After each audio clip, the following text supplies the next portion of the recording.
Hello. Today I'd like to talk about how to use ultrasound artifacts to help with diagnosis. This is a woman in her 60s who has been undergoing ultrasound follow-up for thyroid nodules. On this day, the resident performed the ultrasound examination first and then came to me with a question. He saw hyperechoic lesions along the posterior aspect of both thyroid lobes and was unsure whether these were intrathyroidal or extrathyroidal. And they also looked somewhat unusual to be simple calcifications. The areas he was concerned about were this region on the right side and this region on the left. On ultrasound, the echoes were bright, but the posterior acoustic shadowing behind them was rather dirty. It was not the very clean, black clean shadow that we usually see with calcifications. In this situation, we need to ask, what kinds of materials can produce dirty shadowing?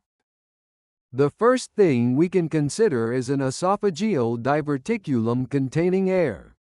However, in this case the lesions were seen on both sides and were separated from the esophagus, so an esophageal diverticulum was considered unlikely. The second possibility is a paratracheal air cyst, but again, it is unusual for this to appear bilaterally, and typically it is seen more inferiorly and on the right side, so this diagnosis was also less likely. At this point, we should begin to suspect, could this patient have had some kind of procedure or surgery in the neck in the past? With that in mind, I reviewed her previous imaging studies one by one.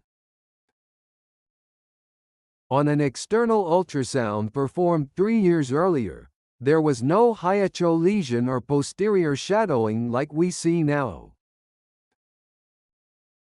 However, on an ultrasound performed at our hospital 2 years ago, we could already see the same hyperechoic foci with dirty posterior shadowing.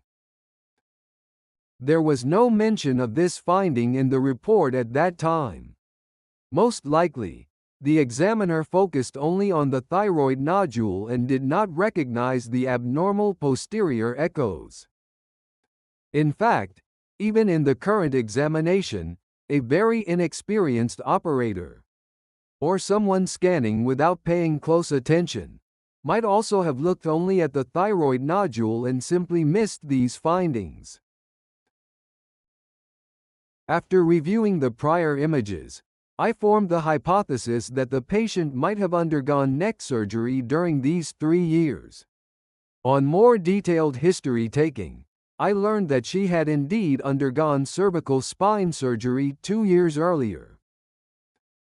An external CT scan confirmed the presence of a metal plate and screws in the cervical spine.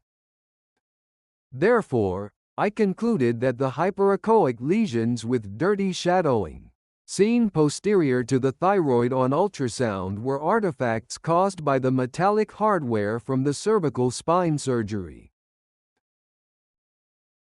When ultrasound waves travel through the body and encounter a strongly reflective interface, different types of shadowing can occur depending on the material.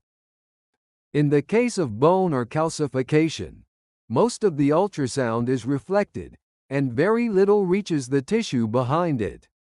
As a result, we see a sharply marginated dark shadow, the so-called clean shadow. In contrast, with air or metal, reflection, scattering, and reverberation all occur together, producing an irregular, messy-looking dirty shadow. If we do not dismiss these findings as mere noise, but instead think backwards about what kind of material and structure could have produced the artifact, these artifacts can actually provide important diagnostic clues. In this case, the abnormal dirty shadowing behind the thyroid led us to consider prior surgery, and ultimately identifies cervical spinal fixation hardware as the cause. Today, I have shown you a case where we used clean and dirty shadowing on ultrasound to infer not only the underlying pathology but even the patient's surgical history. If you understand ultrasound artifacts and actively incorporate them into your interpretation, your diagnostic accuracy will improve significantly. Thank you for watching.